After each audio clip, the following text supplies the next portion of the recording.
तपाईहरु सबैजनामा फेरि पनि जय मसी। यो समय चाहिँ इभिनिङको टाइममा मैले भिडियोलाई रेकर्ड गरिरहेको थिएँ र म चाहिँ गइरहेको छु देहरा सिटी सेन्टर र यहाँ मेरो साथी पनि आइपुगेको छ। अनि हामी दुईजना चाहिँ सिटी सेन्टरभित्र पसिसकेर फर्स्ट चाहिँ हामी गयो आल्टोमा। अनि त्यसको बादमा हामीले ब्यागको कलेक्सनलाई हेऱ्यौँ। अनि आज किन भन्दै गर्दाखेरि चाहिँ हाम्रो नानाको चाहिँ आज बर्थडे थियो र एज अ बर्थडे गिफ्ट हामीले उहाँको लागि एउटा सानो उपहारको रूपमा वी चुज अ गिफ्ट है।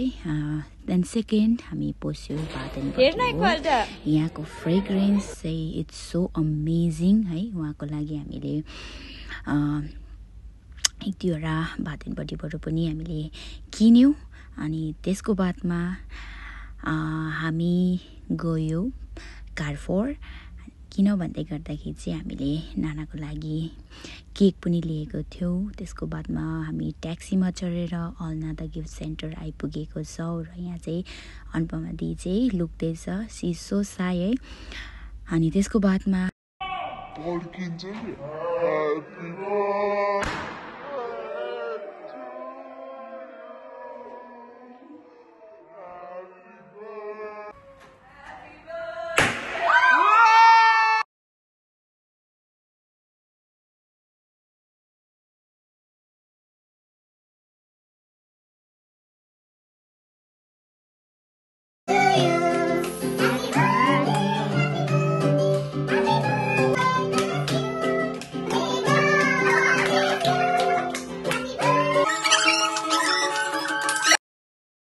त्यसको बादमा यो समय चाहिँ अनबक्सिङको टाइम थियो एज अ गिफ्ट।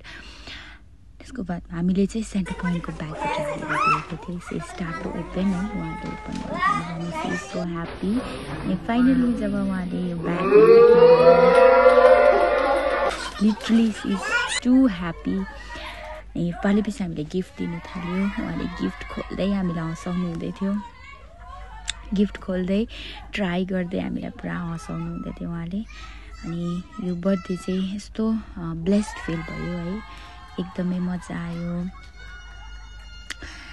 अनि त्यसको बादमा नानाले पनि दियो, नानाले पनि। अनि उहाँले चाहिँ पर्फ्युम दिनुभएको थियो। उहाँले त्यो पर्फ्युमलाई पनि निकालेर ट्राई गरेर हामीलाई देखाउनु हुँदै थियो। यस्तो मजा आयो है, एकदमै रमाइलो भयो, एकदमै ब्लेसिङ फिल भयो। अन्त त्यसको बादमा चाहिँ मैले चाहिँ भन्दै थिएँ अब अझै आउनु डल्लै छ भनेर। त्यसको बादमा चाहिँ हामी आउटिङ गयो, इभिनिङ वक गयो। त्यसको बादमा हामीले फोटोहरू खिच्यौँ। हाम्रो भाइ एजुले साइकलमा राइडिङ गर्दै थियो। अनि त्यसको बादमा चाहिँ हामीले भाइको साइकल पनि छोडेनौँ, भाइको साइकल चाहिँ हामी पाल्दै पछि चढ्दै थियौँ। अनि त्यसको बादमा हामीले एक दुईवटा कोरसहरू गायो, विसिङ अ सङ्ग्स है, वर्सिप सङ्ग्सहरू हामी गायो। गाएर हामीले यो जग्गाको लागि प्रार्थना गऱ्यो। Then we had a tasty food. अनि नानाले खिर चाहिँ यति मिठो बनाएको थियो। आजको यो भिडियो यहीँ